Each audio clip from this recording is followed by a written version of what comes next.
कैसे हो प्यारे बच्चों। हम उम्मीद करते हैं आप लोग स्वस्थ और बढ़िया होंगे। तो बच्चों आज की क्लास में हम लोग पढ़ने वाले हैं कक्षा 10 की विज्ञान, जिसके 10वें अध्याय का नाम है मानव नेत्र तथा रंग बिरंगा संसार। वैसे तो इस चैप्टर के हमने कुछ महत्वपूर्ण टॉपिक्स पिछले क्लासेस में पढ़ लिख कर पूरी तरह समाप्त कर लिए हैं, जैसे कि मानव नेत्र के बारे में, उनके भाग के बारे में, दोष निवारण, बहुत सी चीजें थी जो हमने कंप्लीट कर ली हैं। आप लोग जाकर देख सकते हैं। अच्छी क्लास थी और बहुत ही बेहतरीन नॉलेजेबल क्लास थी। और आज की क्लास तो उससे भी खतरनाक और बेहतरीन होने वाली है। क्यों प्यारे बच्चों? क्योंकि आप बोर्ड पे देख पा रहे होंगे कि टॉपिक से भरा हुआ चकाचक बोर्ड है ना। तो बहुत ही नॉलेजेबल क्लास है ये, जाना नहीं कहीं हमारी क्लास को छोड़कर, क्योंकि आज की क्लास में इतना ज्ञान मिलने वाला है। भंडार भंडार समझता है ना प्यारे बच्चों। हाँ, तो आज की क्लास की ओर चलते हैं आगे। जैसे कि हमारा टॉपिक है प्रकाश का प्रिज्म द्वारा अपवर्तन। प्यारे बच्चों, मेन टॉपिक यह है कि प्रकाश का प्रिज्म द्वारा अपवर्तन। हमने अपवर्तन पहले पढ़ा कांच के आयताकार स्लैब से, हमने कांच के आयताकार स्लैब से अपवर्तन किया था। लेकिन आज जो करेंगे हम लोग प्रिज्म द्वारा कराएंगे। किसके द्वारा? प्रिज्म द्वारा।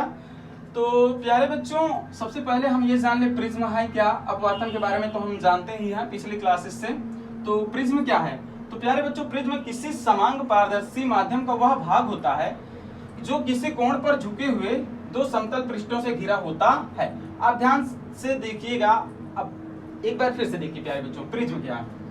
प्रिज्म किसी समांग पारदर्शी, समांग का मतलब होता है प्यारे बच्चों जिसमें किसी भी प्रकार की अशुद्धि ना हो। क्या हो? अशुद्धि ना हो। तो किसी समांग एवं पारदर्शी माध्यम, पारदर्शी माध्यम का मतलब होता है जिसके आर पार देखा जा सके। तो प्यारे बच्चों, आप देख पा रहे होंगे ये प्रिज्म, ये क्या है? प्रिज्म है ना। तो हमने क्या किया, किसी समांग एवं पारदर्शी माध्यम का वह भाग जो किसी कोण पर, अब आप ये देख पा रहे होंगे ये कोण है, ये क्या है प्यारे बच्चों? प्रिज्म कोण, ठीक है ना। तो जो किसी कोण पर झुके हुए दो समतल पृष्ठों से घिरा होता है। क्या प्यारे बच्चों? दो समतल पृष्ठों से घिरा होता है, उसे हम लोग क्या बोलते हैं? प्रिज्म। बढ़िया समझे होंगे। हाँ सर, बहुत ही बेहतरीन तरीके से समझाएं, आप तो समझ भी गए होंगे। तो हमने क्या जाना, प्रिज्म के बारे में हम लोगों ने जान लिया। अब उसके बाद हम लोग समझेंगे प्रिज्म से प्रकाश का अपवर्तन, जो हमारा मेन टॉपिक है और जिस सूत्र के से सवाल आते हैं, बहुत सारे सवाल आते हैं। तो प्यारे बच्चों, ये हमारे सामने बना हुआ है प्रिज्म। अब ध्यान से समझिएगा प्यारे बच्चों, ध्यान से समझिएगा। प्रिज्म से प्रकाश का अपवर्तन करा रहे हैं, ये हम लोगों का प्रिज्म है और हम कराने वाले हैं अपवर्तन। तो अपवर्तन कराने के लिए हमारे पास कोई एक प्रकाश की किरण होनी चाहिए। हाँ, तो प्रकाश की किरण ये है हमारे पास, जिसे हम लोग बोलते हैं आपतित किरण। क्या बोलते हैं प्यारे बच्चों? आपतित किरण। आपतित किरण हमारे पास क्या है? PQ है। क्या है? PQ। अब ध्यान से ये देखिएगा प्यारे बच्चों, जब कभी भी अपवर्तन में जब आप लोग पढ़े थे कांच का आयताकार स्लैब से, तो वायु से किरण किसमें जा रही थी? कांच में। जाते ही क्या हो गई थी? मुड़ गई थी, है ना। तो ध्यान से समझिएगा, जब प्रकाश की किरण विरल माध्यम से सघन माध्यम में जाती है तो वह झुक जाती है। ये चीजें हमने पिछले क्लासेस में बहुत ही अच्छे तरीके से पढ़ा और आज की क्लास में भी बता रहे हैं, ठीक है ना। जब प्रकाश की किरण जाती है विरल माध्यम से सघन माध्यम में जाती है तो वो झुक जाती है या मुड़ जाती है या अविलंब की ओर झुक जाती है। तो आप कई तरीकों से समझ सकते हैं। तो प्यारे बच्चों ध्यान से देखिएगा, PQ हमारा क्या है? आपतित किरण। PQ ये गई, अब क्या हो गई? झुक गई। क्या हो गई प्यारे बच्चों? झुक गई। तो कहाँ झुकी? QR पे झुकी। तो QR हमारा क्या हो गया? अपवर्तित किरण। जाने वाली किरण आपतित किरण, मुड़ गई, झुक गई या दूर हो गई, वो क्या होगी? अपवर्तित किरण। तो यहाँ हमारे पास QR क्या हो गया? अपवर्तित किरण। अब प्यारे बच्चों, सघन माध्यम से जब विरल माध्यम में जाती है, यहाँ पर अब प्रकाश की किरण सघन माध्यम हो गई, तो अब जब विरल माध्यम में भी जाएगी तो क्या होगी? क्या होगी प्यारे बच्चों? दूर होगी। तो वो क्या हो जाएगी? हमारी निर्गत किरण। कौन सी किरण प्यारे बच्चों? निर्गत किरण। अब ध्यान से समझिएगा, इतनी चीजें आप लोगों ने जान ली कि ये प्रकाश की किरण गई, झुक गई, ये ऐसे निर्गत किरण हो गई, आपतित किरण से डायरेक्ट क्या हो गई? निर्गत किरण। तो प्यारे बच्चों आगे ये समझिएगा, जाना चाहिए तो इस प्रकाश को ऐसे टकरा कर, है ना, नहीं सॉरी, जाना चाहिए तो इस प्रकार को सीधा निकल जाना चाहिए था ना। लेकिन क्या हुआ? प्रिज्म की वजह से टकरा गई, तो कुछ प्रकाश की किरण इधर चली गई और कुछ प्रकाश की किरण क्या हो गई?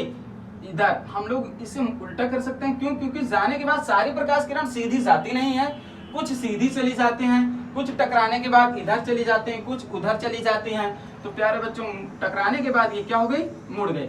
तो सारी जगहों से कई चीजें प्रकाश की किरण कुछ चले गए। तो अब हमने इसे इधर बढ़ा दिया, इसे इधर बढ़ा दिया, ठीक है। अब उसके बाद जब ये गई तो प्यारे बच्चों, यहाँ से जब सघन माध्यम से जब विरल माध्यम में गई तो ये भी झुक गई। क्या हो गई? झुक गई। अब ध्यान से समझिएगा, इसे जाना कैसे चाहिए था, ऐसे अभिलंब से क्या होना चाहिए था, दूर होना चाहिए था ना। क्यों? क्योंकि जब प्रकाश की किरण सघन माध्यम से विरल माध्यम में जाती है तो वह दूर हो जाती है, होना चाहिए था, दूर चली गई, उल्टा सीधा। तो प्यारे बच्चों ये भी इधर जाएगी, यहाँ पढ़ने के बाद कुछ इधर गई कुछ इधर। अब ध्यान से समझिएगा, ध्यान से समझिएगा प्यारे बच्चों, आपतित किरण को आगे बढ़ाने पर, आपतित किरण को आगे बढ़ाने पर और निर्गत किरण को पीछे बढ़ाने पर, आप ध्यान से समझ पा रहे होंगे हम किसकी बात कर रहे हैं, विचलन कोण की बात कर रहे हैं। विचलन कोण में हमारा लिखा भी है आपतित किरण एवं निर्गत किरण के बीच के कोण को विचलन कोण कहते हैं। विचलन कोण कैसे बनता है प्यारे बच्चों, आपतित किरण को आगे बढ़ाने पर, निर्गत किरण को पीछे बनाने पर मिलान बिंदु जहां पर दोनों किरणें मिलती हैं वह कोण क्या कहलाता है, विचलन कोण कहलाता है। या तो आप सरल भाषा में ये भी कह सकते हैं आपतित किरण और निर्गत किरण के बीच के कोण को हम लोग क्या बोलते हैं, विचलन कोण। तो विचलन कोण को हम लोग डेल से प्रदर्शित करते हैं। तो ये प्यारे बच्चों हमारा रहा विचलन कोण। आप ध्यान से समझिएगा प्रिज्म कोण। प्यारे बच्चों प्रिज्म के दो पार्श्व फलकों, प्रिज्म के दो पार्श्व फलकों का मतलब होता है ये प्रिज्म है प्यारे बच्चों, और ये दो पार्श्व क्या है, फलके हैं, के बीच के कोण को। अब ये दो पार्श्व फलकों के बीच का कोण कौन सा है, ये है, तो यही हमारा कहलाएगा प्रिज्म कोण, जिसे हम लोग ए से प्रदर्शित करते हैं, दिखा रहे हैं, ठीक है ना। तो आप अब विचलन कोण भी समझे, प्रिज्म कोण भी समझे। अब प्यारे बच्चों हमारे पास जो ये क्या आया हमारे पास डेल आया, विचलन कोण आया। अब इसी के सूत्र जो हमने प्राप्त किया है प्रिज्म से प्रकाश का अपवर्तन जब कराया हम लोगों ने, तो हमारा एक अपवर्तनांक जो निकला वो है n बराबर sine a plus del m by 2 बटे साइन a बाई 2, जहां I आपतित किरण, हम लोगों ने आपतित किरण को हम लोग क्या बोलते हैं, I है ना। तो a plus del m by 2, जहां पर a प्लस डेल बाई 2 क्या है, आपतित किरण है, r क्या है, अपवर्तित किरण। तो अपवर्तित नहीं, सॉरी प्यारे बच्चों, r क्या है हमारे लोगों का, यहाँ पर हम सॉरी थोड़ा मिस्टेक हो रहा है, ध्यान से समझिएगा। आई हम लोगों का है आपतन कोण, क्या है प्यारे बच्चों, आपतन कोण, और आर है हम लोगों का अपवर्तन कोण, ठीक है ना प्यारे बच्चों। तो a plus del m by 2 और a बाई 2, इतना आप समझ गए हैं। तो ये सूत्र होता है, ये कई जगह के सवाल में लगेंगे भी आपके। अब उम्मीद करते हैं कि आप प्रिज्म से प्रकाश का अपवर्तन बेहतरीन तरीके से समझे आप, और विचलन कोण भी अच्छे समझे, प्रिज्म कोण भी समझे हम। अब चलते हैं हम लोग किसके आगे, प्रकाश का वर्ण विक्षेपण। प्रकाश का वर्ण विक्षेपण, वर्ण का मतलब होता है प्यारे बच्चों रंग, और विक्षेपण का मतलब होता है बटना, है ना। वर्ण का मतलब होता है रंग और विक्षेपण का मतलब होता है बटना। तो श्वेत प्रकार का 7 रंगों में बटना वर्ण विक्षेपण कहलाता है। प्यारे बच्चों ध्यान से समझिएगा इस डायग्राम के माध्यम से, किसके माध्यम से, इस डायग्राम के माध्यम से। ये हमारा सूर्य का प्रकाश है। आप जानते हैं सूर्य के प्रकाश में 7 रंग होते हैं, कितने रंग होते हैं, 7 रंग होते हैं। तो ये हमारा सूर्य का प्रकाश है और ये श्वेत प्रकाश जा रही है।